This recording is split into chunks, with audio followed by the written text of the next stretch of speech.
All right, welcome back to another episode of the Podium Pusher podcast. As always, my name is Justin, here with Brandon, ready to talk about the Japanese Grand Prix, the fourth round of the 2024 Formula One season, in what might have been the best race of the year. Brandon, on this Monday morning, how are you feeling?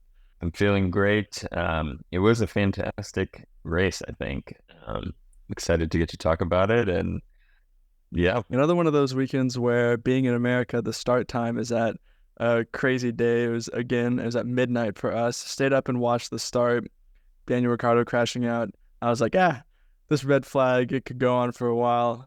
I'm going to go to bed. So didn't watch it all Saturday night going into Sunday. Watched it the next day. But we're now, well, no, we've got China. So we've got a little bit longer of this stretch of us having the most absurd watch times. But still a great time to see Japan this early in the calendar. yeah, it was awesome, man. I think China is even later for us to like 2 a.m. or something like that, which would be insane. I know the past couple of weeks have been like, yeah, probably not going to stay up and watch the start of the race live. And then it happens, and then we do it both for Australia and Japan. But I'm for sure saying definitely not going to stay up till 2 a.m. to watch the start of the Chinese Grand Prix, but we'll see what happens. Yeah, there's no way that I can stay up for China if it is at 2 a.m. I'll just watch that on Sunday morning. What is your one sentence rundown of the Japanese Grand Prix? My one sentence rundown is Max stole the show for the weekend, but it was a fantastic weekend for Sergio Perez as well.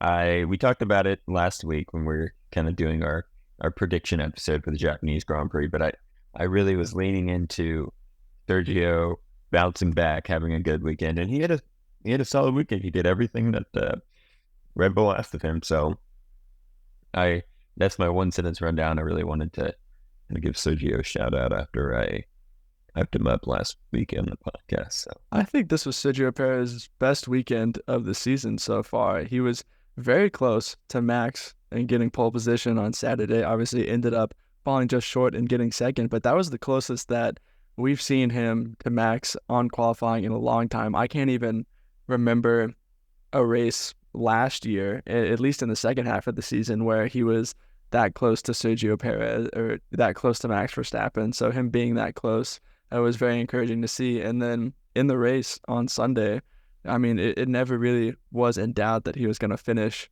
P2. You know, there was some strategy things with McLaren that had Lando Norris up there for a little bit, but McLaren kind of dropped the ball on that. We might talk about that a little bit more later. But I mean, Sergio was making the moves when he needed to. There's a time of the Grand Prix where he held the fastest lap. And so I think that was a great performance from Sergio Perez this weekend. yeah, he just kind of put it all together, I think, and which like you said, I haven't seen from him in a long time over the course of the whole weekend of just putting it all together, performing well in qualifying, and then holding it together in the race. So great job from Sergio. Yeah, I saw something this morning that was a Sergio Perez quote of him saying that he believes he's going to know his Red Bull future within a month. And so if that's the timetable that he and Red Bull are looking on, there really isn't, a better time for him to be performing this well. Because if you take this weekend as like the evidence you're bringing to a meeting and saying, this is why you should resign me, I mean, this is the perfect weekend. The gap to Max was the smallest it's been all year, but it never really was like he's going to win the Grand Prix and take points away from Max. It was just perfect what Sergio Perez needed to do: finish second, not allow anyone to have a chance to get that second place from him. And so very good. And I think what was even better about it was that he stopped himself from going into one of those spirals. Every driver has a bad weekend every once in a while. Even Max Verstappen, the last two times we've been to Singapore, we've seen bad weekends from him in his current form. So every driver has that. And Sergio Perez has had these things where he'll have a bad weekend and it just spirals, and he has bad weekend after bad weekend after bad weekend. And so for him to have a not great weekend last time out in Australia and then be able to turn it around and have a really good weekend this time in Japan, I think that could be even more important than just this one specific result, but the trajectory it could put him on for the next portion of the season. Yeah, I think it's great, and I think we're going into a portion of the season where we have a couple tracks that he's done well at in the past. I'm thinking mainly of Monaco. He's performed pretty well at Monaco. He's won that race before, so I think he's putting himself in a great position to do well, and like you said, with his contract talks, if we're talking about a month from Japan, there's only really one race in between, Japan, and then we have China. So we have a week break there, and then we have a week break after China. So there's really only one race. So if he performs well in China, I mean, that sets himself up great for, contract renewal talks and all that stuff too. I'm excited to see how he performs with China. We haven't been there in half a decade now. And so there's Yeah. a lot of drivers on this grid who have never driven at China or have driven there once or twice. And so I think this weekend might favor the drivers who have a lot of experience, who, don't need as much running time to get themselves at ease with the track. And so I think Sergio Perez, being an experienced driver who has performed well at China in the past in his career, even if it was, 2012, 2013, that era of his career, I think that could be advantageous for him this weekend for sure. Yeah, absolutely. My one sentence rundown is, even though Max Verstappen won, I think it was still the best race of the year. I think it's funny that both of us qualified our one sentence rundowns with yeah, Max Verstappen still won, but other things happened. But yes, Max Verstappen still won the race, but I thought it was the best race of the year. There was a lot of overtaking, maybe not at the front of the field, but all throughout the midfield, seeing overtakes in places that maybe you're not used to seeing overtakes at Suzuka. You saw Lance Stroll and Yuki Tsunoda just sending it around the outside of different parts of the S's, which, the first time the commentators saw that, we were like, wow, it's like a special move. You don't see that one that often. And then they had it 6 or 7 times combined between them. We saw a move happen there. And so I think it was really cool because a lot of times you see these old tracks at Formula One, and it's yeah, they're awesome tracks. They're a driver's track. They're getting the most out of the car every lap, qualifying, they're on edge. But overtaking, it's kind of tough there. They're made for older cars. The cars are really big now. And I think Suzuka, kind of proved itself to be an exception this time. It's always been a good track, and we've had good races and good action there, but we've never really had this many overtakes. And so, yes, the cars are probably still too big, and the regulations probably still aren't perfect. But, to get to have that action in the midfield, to get to have some strategy, it's another 2-stop race. This race and the red flag, helped with the strategy of people deciding to start on the soft afterwards and then start on the hard afterwards. And so the red flag probably helped some with that.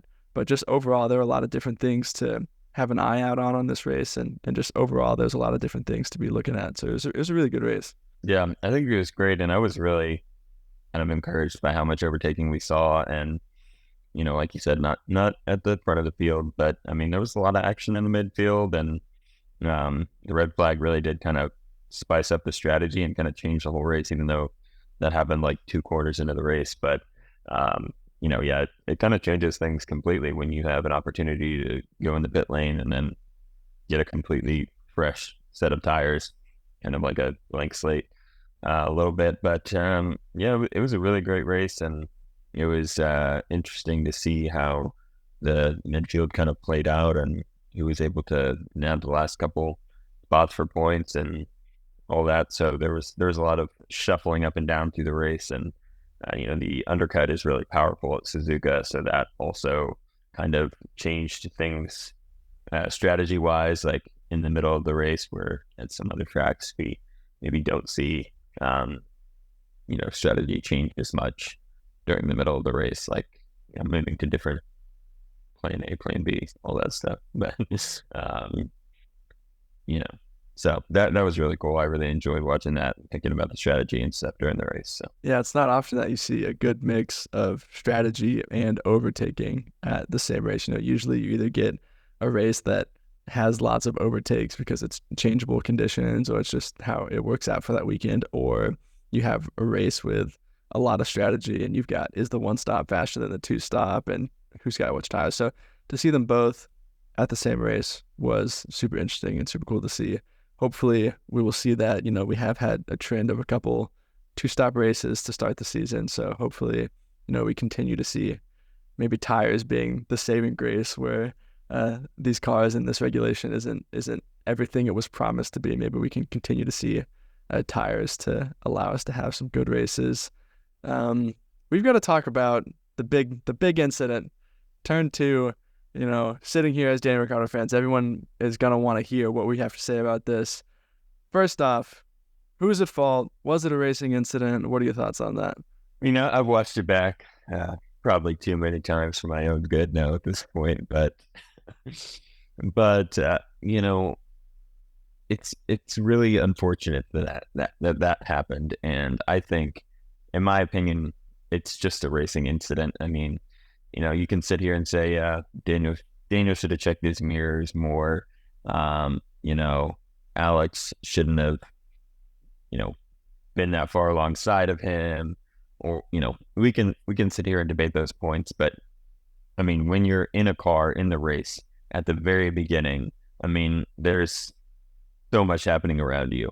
And, I think F1 drivers are some of the people in the world that have the greatest mental capacity to like multitask and manage multiple things at one time.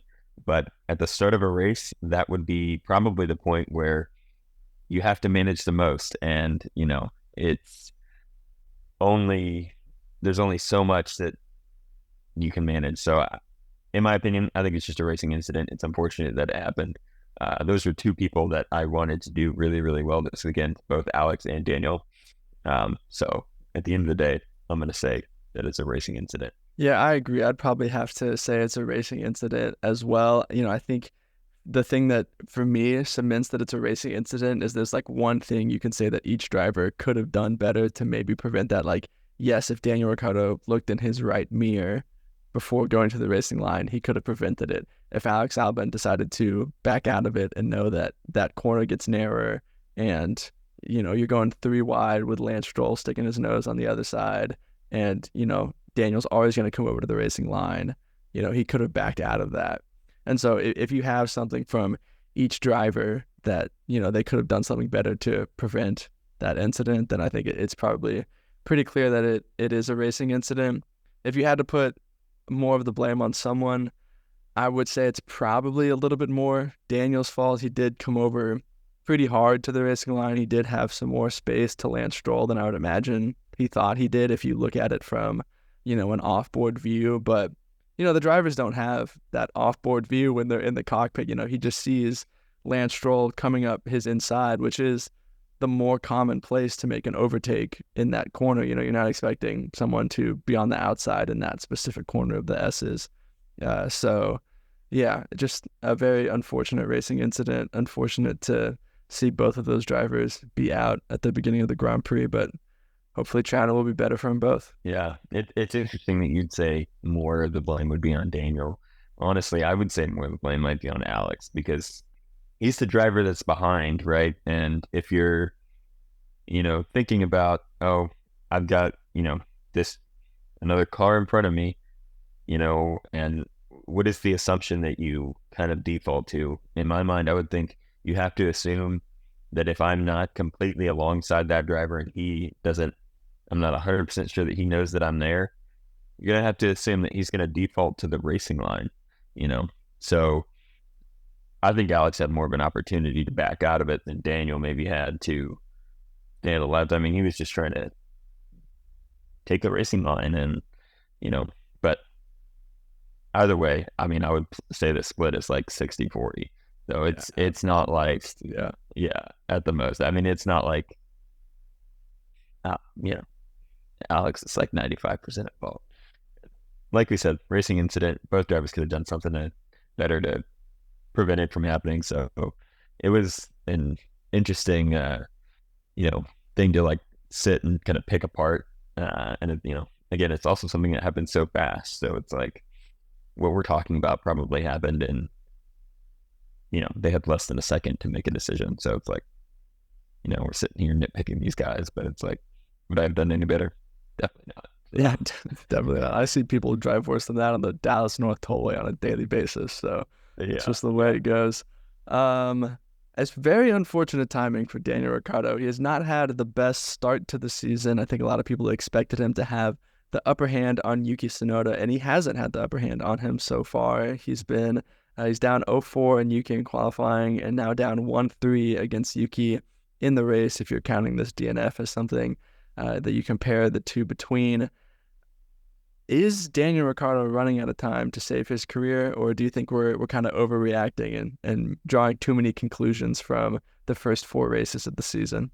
My initial reaction, I saw the rumors before this week, or before the race weekend even started.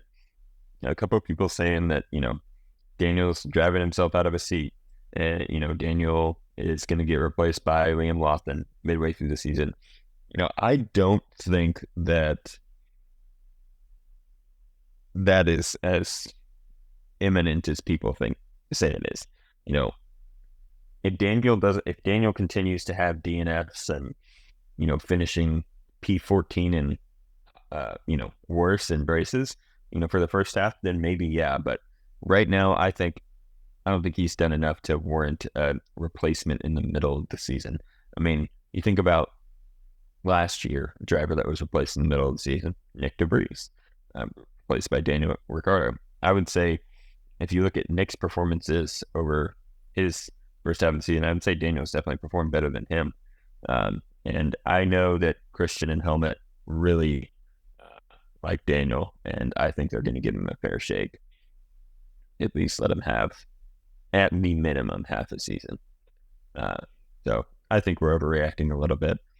I think, maybe a couple people said some things in some interviews, and that's getting tossed around social media, and, everybody's getting hyped up about it. But, I even saw that Daniel said, like, first time he heard about those rumors was in an interview, and someone asked him about it. So if there was anything serious going on, he'd probably hear it from Red Bull themselves.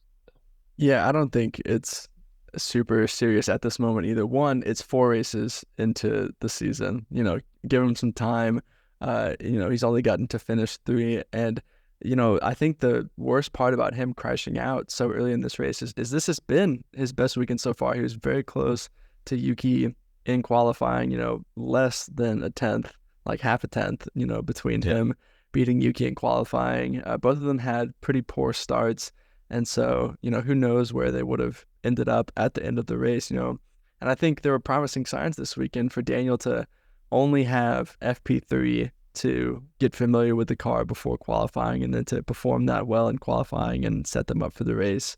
I really would have loved to have seen where he would have ended up, but I think it's too early in the season to draw conclusions. And then I also do think, I don't want to just say that Daniel Ricciardo is here for publicity, but that is part of it as well. He is an incredible driver for media relations on the team. He's going to sell merch. He's going to provide value for the team monetarily in other ways than besides just scoring points that Nick DeVries, who maybe have been like the second least popular driver. Not anything against Nick DeVries, just like factual statement that it was like him and Logie Sarge at like the bottom of merch sales last year. And so, Daniel will be providing value to the team in other ways, and, is well liked in the Red Bull family. So yeah, I definitely think it's probably an overstep to say that he's walking out the door. I did think it was really funny that the TV production were just milking Liam Lawson being there at the track, like getting shots of both of them in it, or Daniel crashes and they cut to Liam right away. That was cracking me up. But no, I think he's fine. I don't think Liam's going to take that seat. They've promised Liam a seat for 2025. And I'm sure he'll be on the grid then. He probably should be on the grid then, based on how he performed last year. And he is a promising young driver. But I think Daniel will see it the year probably. Yeah, I agree. And I mean, if you just think about it from the marketability standpoint, how many we have experience going to a couple of Grand Prix. I would say Daniel Ricciardo is probably, outside of Lewis Hamilton and Max Verstappen, the most merch that you see at the race. And I think he kind of rivals the two of them on how much merch, we see people wearing. But have you ever seen a piece of Nick DeVries merchandise ever? Not a once. I don't think I have. So, I mean, just from a money standpoint, I think it makes sense to cut Daniel. And, I think he has a lot of loyal fans, so that could be met with some public, backlash as well. But, we'll see what happens. Liam is a young, promising driver, so definitely want to see him on the grid at some point. But maybe not at the expense of Daniel Ricciardo. But that's for personal reasons, not looking at it from an objective standpoint, maybe. But that's okay. Let's talk about the other side of this accident with Williams. They once again find themselves in a not great situation when it comes to the chassis that they're running. Obviously, in Australia, Alex Albon crashed, destroyed a chassis, had to get that sent back to headquarters. He was driving Logan's old chassis again this weekend. It has now been damaged beyond repair, had to get sent back to headquarters before it goes to China. Every time you repair a chassis like this, it's always going to not be in as good of condition as it was. It's going to be a little bit heavier because you had to repair it. It's not going to be as smooth and aerodynamically perfect as it once was. For a team that hasn't gotten off to as good of a start they wanted to, where does this put Williams and them trying to advance and go up the table, but having to spend so much money and time on just repairing basic chassis because Alex Albon keeps crashing them? Yeah, I mean, I think it really put them in a tough spot. We're at a point in Formula One where we're in a budget cap era, and costs of fixing and crashing is something that counts towards the budget cap. So having to spend money to ship an entire car chassis from Australia back to England, and then ship that to Japan, and then ship another one from Japan back to England, and then ship it back to China. Oh, and by the way, they're going to have a third chassis in China, which is great. That's awesome. But they also have to spend money shipping that to China as well. So, I mean, even if you just think about it in the shipping costs, I mean, you're moving a car halfway across the world. That can't be cheap. And so it'll be interesting to see how conservative Williams is and how they instruct their drivers to be conservative, because I think that's personally where I think it would lead is, you just have to ask your drivers to be more conservative and, not as aggressive on the racetrack, which leads to less points and less money. So not a great position for Williams to be in. But even outside of the cost cap era, Williams is already down on money. They've never been in a great financial situation. Things have been improving for them since they've got new ownership and managed to bring on new sponsors and have been moving up the constructors table and earning more winnings. But, there were a couple seasons where they weren't even spending up to the cost cap because they didn't have the money to. And so, even outside of the cost cap, you're taking time repairing these chassis that you could be, developing new parts or, looking at things in the wind tunnel and trying to improve your car's performance, but you're just spending time, resources, and effort repairing old chassis. And then for sure, like as drivers, there's got to be something in the back of your mind of like, oh, we don't have another spare chassis. I'm going to do a lot of damage to my team's standings if I crash this again. And that definitely does affect the way that you drive. It's kind of funny to me that it's Alex Albon who's having these problems, because even though I like Logan Sargent as an American Formula One fan, if you had asked me which Williams driver was going to, be putting it in the wall every weekend and costing Williams a lot of money, I'd be saying Logan Sargent. Granted, he did put it in the wall a couple times across this weekend, but he didn't destroy a chassis.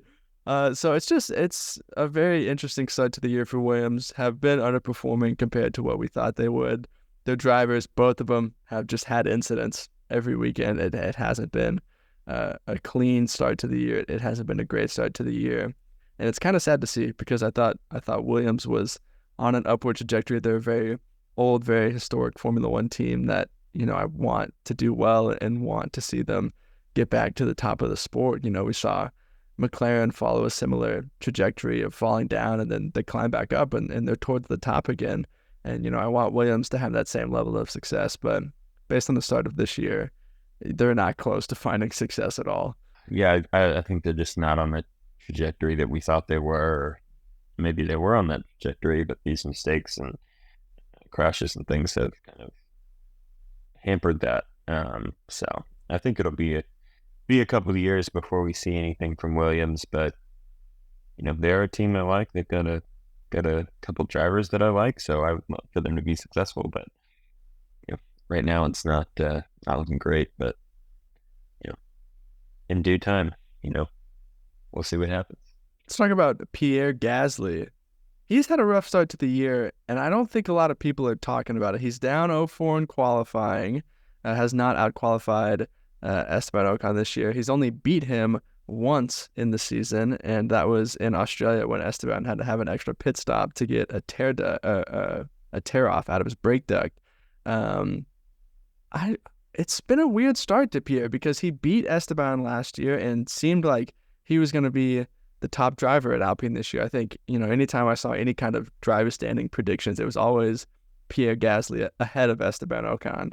But that just hasn't been the way that it's shaped up this year. He's been pretty far off Esteban in a lot of situations, and I don't really see a lot of people talking about it. I don't know if that's because Alpine is just so bad and, no one really cares that there's 20 seconds between 16th and 17th, but what are your thoughts on Alpine's start to the year and Pierre Gasly's distance to his teammate? Yeah, I mean, it is interesting. I think the main reason why nobody's talking about it is what you just said. They're sitting in 16th and 17th in the standings, or way down at the bottom, and they're not doing great. So everybody kind of just concludes, yeah, Alpine's not having a great year, and that's what it is.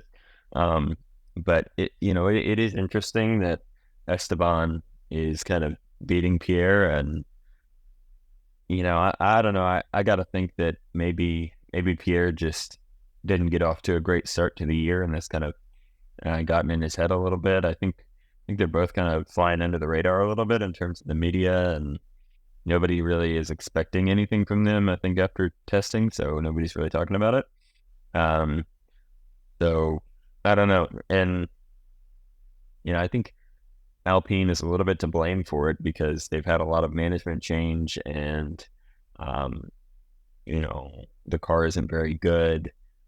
And I think you can't expect a lot from your drivers when that is happening and going on. So Alpine's a little bit to blame, but obviously, we've seen Pierre at different points in his career, driving any car he's in on the limits, and I feel like he doesn't have that edge right now, for sure.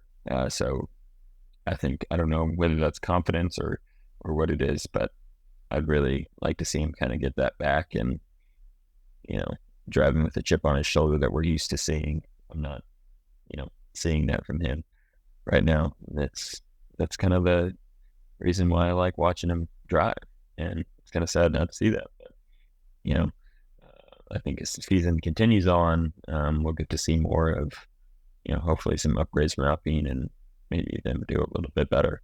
Yeah, this is probably another one of those instances where it's too early in the year to draw any crazy conclusions. It's just 4 races, and obviously neither of them have come close to scoring points at all. So we'll definitely have to see what kind of upgrades Alpine brings, if that helps Pierre Gasly get more comfortable with the car. Really, both of the drivers get more comfortable and be able to extract more pace out of the car. But yeah, I think Alpine definitely is to blame. First off, for bringing an absolute tractor to this Formula One season and just not being competitive at all. But also when you have that many management changes and, personnel changes, there's no way that can be an environment that is going to foster the most success in your drivers. There's no way that they're as comfortable as they can be within the team, management wise and structure wise, completely outside of the car. And so if you have those issues outside of the car, there's no hope once you get in the car. And so Alpine is for sure to blame, and, we'll definitely have to keep an eye on them for the rest of the season and see if they can improve at all.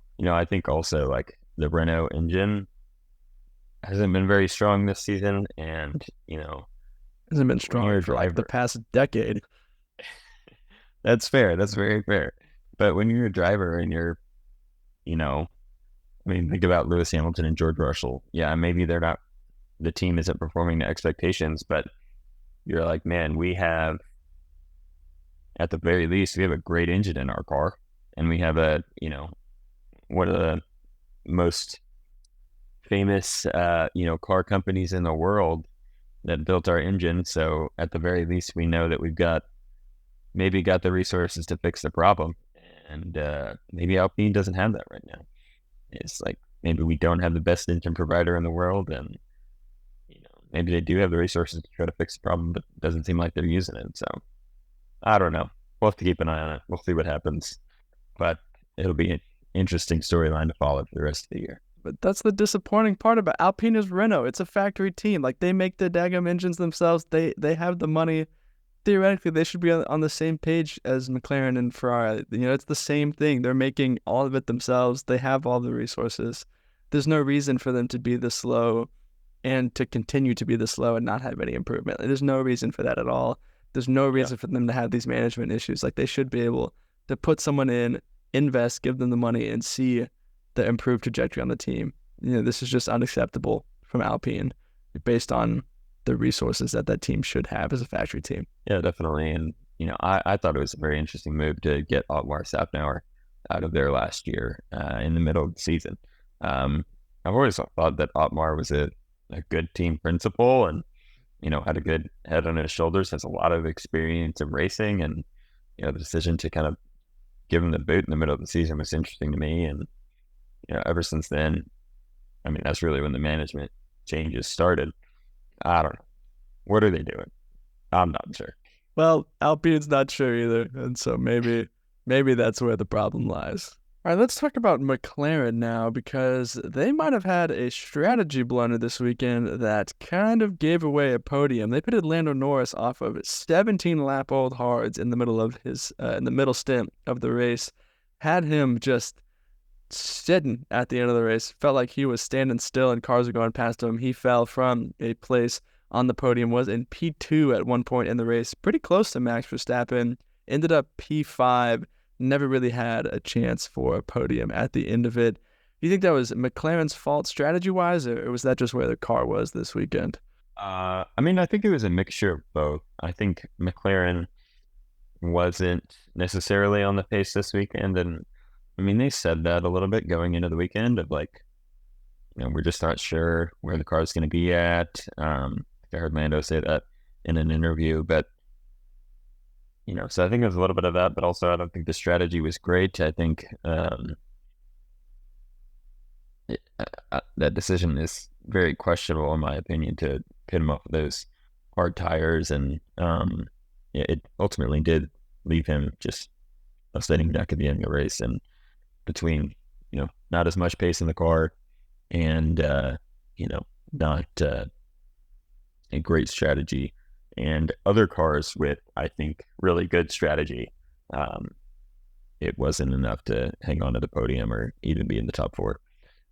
So unfortunate for McLaren and Lando this weekend, but yeah, I'm sure they'll bounce back. I think they were clearly the third fastest car this weekend. I think they still had that gap over Mercedes. I thought it was pretty evident that they had a performance over Mercedes, which makes it even more confusing to me that they pit Lando so early to cover off George Russell. He was never in George Russell's race. Like, there was no shot that George Russell was going to get up there and compete with Lando Norris at all. Like, yes, you might have come out behind him when you pit. There's no way you were going to stay behind him for long. Like, you could have left him out there for longer. We saw other drivers have to get by George Russell at the end of the race, and they did it just fine, and then came and drove on by Lando Norris as well, because Lando Norris was on so much older tires. And so I think, yes, fifth was probably where the McLaren belonged, but if they maximized their strategy, I could have seen a P3, maybe, but definitely a P4. I think he probably could have finished ahead of Charles Leclerc with the strategy that Charles was on, and him extending that stint and having to be on old tires himself for so long, at the end of his stint, that Lando pitting at a more opportune time could have still had a pace advantage over Charles for enough laps to stay ahead of him. So, P5, they shouldn't be upset about that result. It's still a great result for the team. Him and Oscar both scoring points, for McLaren to have scored as many points as they have this season, is great for them, and very much improvement over the last two seasons, based on how they've started. But I think they definitely gave away some points with a little strategy error this weekend. like you said, you just saw multiple cars pass George Russell, and the Mercedes clearly didn't have the race pace this weekend. I think that was pretty clear early on in the race, and you know, I don't know. Obviously, pitting him sooner to cover off George Russell is like the quote unquote safer strategy. Like, obviously, the sooner after George pits that you pit, then, theoretically, like, you're going to be in a better position because you'll come out in front of them. Seemed like a calculated risk that they certainly could have taken. So let's talk about Lewis Hamilton. 4 races in, we've talked about not overreacting. Time to overreact and ask the question, is Lewis Hamilton falling off? He's down 1-3 in qualifying and 0-3 in races they both finished, but would be 0-4 if you included Australia. He was very much so behind George in Australia before his DNF and ultimately George's DNF as well. So maybe we'll call that one even. 0-3-1, if you will. He is one of the greatest of all time. But at some point, everyone, unless you're Fernando Alonso, has to be past your prime at some point. He is very much so getting up there in age. I think Lewis is 38 or 39 at this point. And so Lewis Hamilton moving to Ferrari this year, not having success with Mercedes. What do you think is next for Lewis Hamilton? I think part of it has to be that he has one foot out the door already. Mercedes doesn't have the car this year. Obviously, they're not going to be competing this year. Lewis knows that he's not going to win a Drivers' World Championship this year or a Constructors' World Championship this year. And clearly, Ferrari has a better package right now than Mercedes. So that's obviously got to be exciting for him. Ferrari has had a 1-2 this season. It's been quite a while since Mercedes has had a 1-2. I'm sure Lewis wants that. And I think for me, that's the reason why he's underperforming. Mentally, he's already at Ferrari. And just looking at it from my standpoint, that's what it's got to be. Because he is one of the greatest of all time. And I think given the right car, he still can be, the greatest driver on the grid. Right now, that's not him. I think Max is obviously better than Lewis right now. Right now. We said right now. Everyone, before you say anything, we said right now. Exactly, yeah. Max is better than Lewis at this particular moment in this season so far. All that could change. But, yeah, and, it's quite a big challenge to get the most out of that Mercedes car, and it just doesn't seem like it's quite there. So I think Lewis is mentally, in the Ferrari garage, wearing that scarlet red. I wouldn't be surprised if he accidentally pulls into their pit box during a race this season. Just kidding. But I think that's what it's got to be for me. Yeah, I could definitely see it being something similar to that. You think just back to the end of last season and the performances that Lewis Hamilton was putting in. He almost caught Sergio Perez for P2 in the constructor standings in a car that wasn't always the second best car last year. We saw him in USA. Lewis almost won that race. He got disqualified afterwards, but he was chasing down Max at the end. 2 years in a row, we've almost seen Lewis Hamilton win at Circuit of the Americas. And so we can say, eyewitness accounts, we've seen Lewis Hamilton still putting in solid performances. So I don't necessarily think he's fallen off a cliff talent-wise or completely forgotten how to drive a car. I do think there is some part of him that is anticipating that move to Ferrari. And even if you say you're not, he's already signed the contract. His mind has to be there in some sense. He had to have looked elsewhere than Mercedes for his present and future at some point, this season. It honestly reminds me a lot of Sebastian Vettel's 2014 season with Red Bull. You have a young driver come in, he is beating you in a team that was your team for a number of seasons, getting ready to move to Ferrari.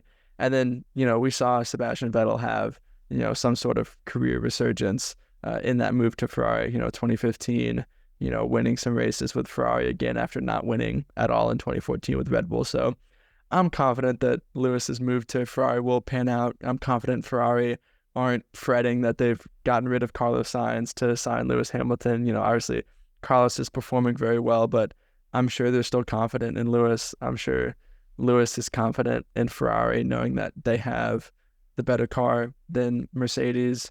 With the rumors of Mercedes kind of taking 2025 off to really go in for 2026, I'm sure he's still happy with his move. So, I think we might see Lewis Hamilton. He's still performing at a high level, don't get me wrong, but not at his best this year. And then I do think we'll see an uptick in performance again once he moves to Ferrari. I agree. I think Ferrari's definitely on the right track. And, I think that will make Lewis really happy, excited to be there. So it'll be a great thing to see next year. It'll be weird to watch for sure, but I'm excited to see what happens. Yeah, seeing Lewis Hamilton in red when we get to preseason testing in that car launch is going to be nuts. My mind will not be able to comprehend that for sure. But no, Lewis Hamilton has not fallen off. He's going to be just fine. Speaking of Ferrari, they're my podium pushers of the weekend. I think they had, discounting Red Bull, which I just naturally do in this segment because clearly they're going to have the best weekend almost every weekend, unless it's Australia, I guess. But Ferrari, I think overall they had a great weekend, for Carlos Sainz to finish on the podium again. That is now every single race he has competed in, he has finished on the podium, which is just, we've said it many times, the best start to the year that he can start for, or he could hope for, and the best advertisement for himself. But clearly it's great for Ferrari in the constructor standings as well. Incredible strategy from Charles Leclerc. Obviously, he qualified lower than he wanted to, but to end up P4 through strategy, through making those tires last as long as he did, that was a great race from Leclerc, I think. But I also think that it shows there has been improvements in, the fundamental realities of that Ferrari. Last year, it was terrible on its tires, and that was its biggest weakness. And so for Leclerc to get up to P4 through making those tires last, Ferrari's on the right track. They understood their issues. They've improved it. And I'm excited to see where they are the rest of the season, because with the upgrades that they brought, they said, we're not going to be close to Red Bull this weekend, but we think we're going to be closer in the weekends to come. They weren't very close this weekend. They were right. So maybe they'll be right about the second part too. And so, yes, I think Ferrari is on a very great trajectory. I think they proved it this weekend, and just all around great weekend from Ferrari. It's encouraging to see that from Ferrari, because I feel like in 2022, in 2021, the switch over to the new regulations, Ferrari had a good starting point, but it seems like they were really having difficulty at the beginning understanding the car. I mean, their side pods with the, bathtub side pods, whatever you want to call them, were very aggressive and probably difficult to understand in race settings. But I think it's great to see that Ferrari's understanding the car, making improvements, and obviously, I think both of their drivers are in the prime of their career, are driving really, really well, and Ferrari's got to be really happy about that. So I think that definitely started the regulations as we're fast. We don't really know what to do from here, though. And it is good to see that they're improving on their car. I do think they have one of the strongest driver lineups, and obviously they'll continue to have that next year, even though it will be a different lineup. So things are looking up for Ferrari. Who was your podium pusher of the weekend this time out in Japan? My podium pusher of the weekend is none other than Japanese driver Yuki Tsunoda. Yuki had a solid weekend. He had a Q3 appearance in qualifying, which is awesome. Qualified P10, then finished the race P10. So he scored some points, became the first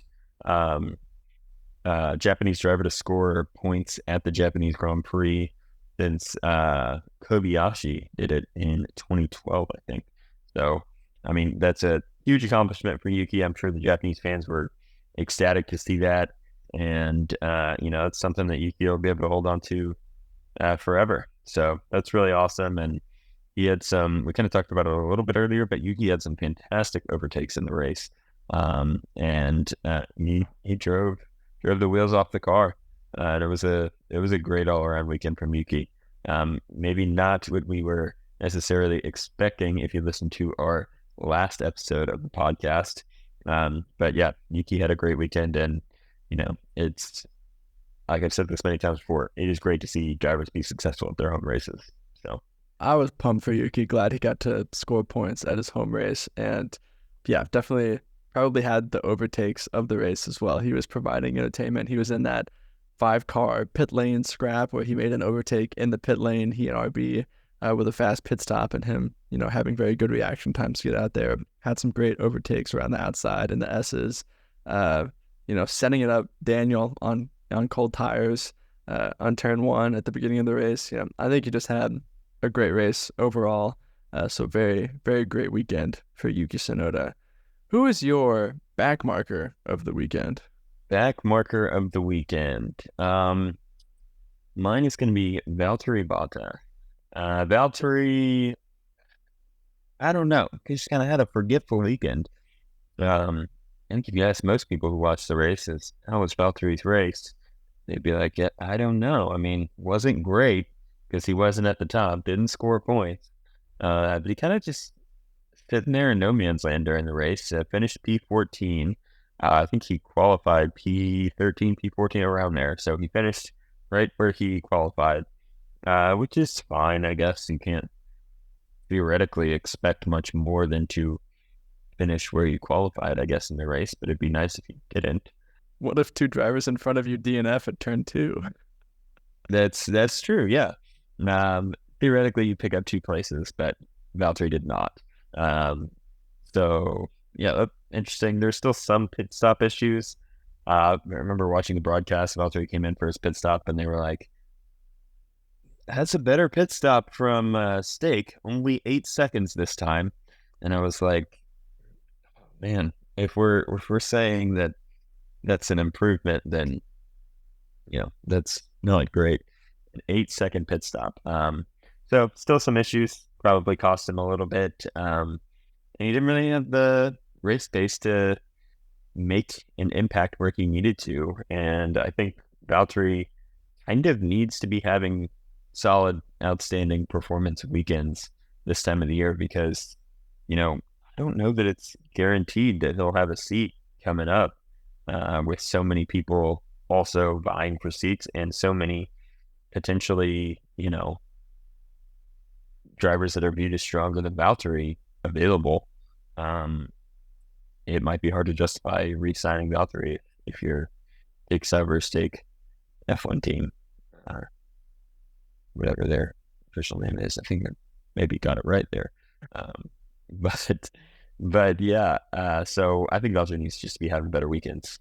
Yeah, it definitely wasn't the best race of Valtteri. Another weekend where it wasn't great from Stake as a whole. Obviously, at Zhou Guan Yu had the DNF. They did still have a slow pit stop for Valtteri. I too saw on the broadcast, they're like, hey, that was a fast stop. And I was like, dude, that's the slowest stop in the race still. Like, what are we doing? So yeah, just not a great weekend for Sauber overall. The car is clearly very slow. And so, yeah, things aren't looking up for that team as a whole, but I think you're right. I think we kind of took for granted that Valtteri was going to keep his seat alongside a young driver. And then, with the silly season moves that have happened so far, it's not a guarantee. So he definitely does need to pick it up. A driver whose seat is not up for grabs, no matter how poorly he performs, is Lance Stroll, and he is my back marker of the weekend. He was knocked out in Q1, qualified P16, had bad strategy in the race. I have no idea why he put on that extra set of softs at the end. He was kind of in competition with Yuki Tsunoda for P10. Like, I don't think he would have gotten it, but he was there, and you would think the Aston Martin is faster, so it maybe could have caught him. And then he puts on the softs, ends up finishing P12, kind of took him out of it. He had that really weird radio message where it sounded like he was crying and was really upset about how slow they are in a straight line. I don't think he was crying. I think that just is how it sounded, but maybe Fernando Alonso's GP2 is rubbing off on him being a teammate. But yeah, he just clearly can't get the same out of the car that Fernando Alonso does. For Fernando to be up there qualifying in the top 5, and then for him to get knocked out in Q1 is just not great, especially with them bringing upgrades this weekend to Aston Martin. Yeah, I don't know. Just Lance Stroll, once again, not being the best driver, but it doesn't matter because his dad owns the team. So he's going to stay in that seat as long as he wants to. But he is still my back marker of the weekend. I think maybe they just forgot to put the upgrades on Lance's car. I say we just give him the benefit of the doubt and assume that that's what happened because there's no other logical explanation for why he was driving so slowly. Oh, we brought upgrades? Oh, we put downgrades on Lance's car. Dang it. Dang it. Yeah. Not great from Lance Stroll. Just overall, not great. Overall, not a good weekend. That's okay, though. That's okay. We made some predictions for this race. Let's talk about them, see if we got some right. If you guys will remember, I am down 6-4 against Brandon so far this season, down 2 points. So gotta get the comeback. Didn't do it this weekend though.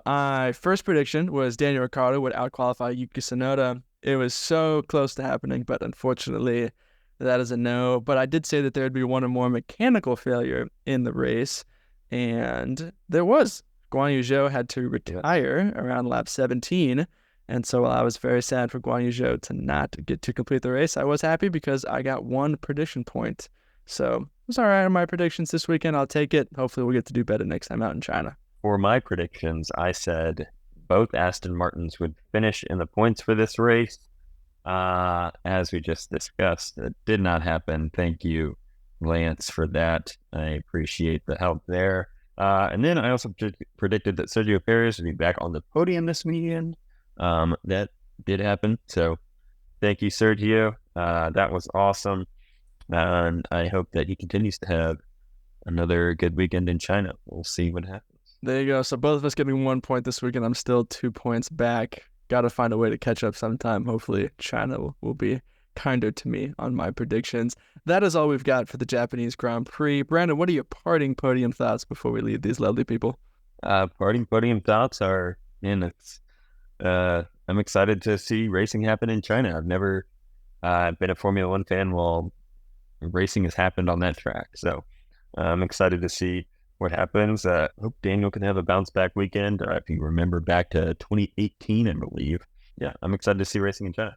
Yeah, whenever you started your parting podium thought, and you said, I'm excited to see, I thought for sure you're going to say Austin. I was like, no way he's starting it this early in the season. He's going to start saying he can't wait for Kona.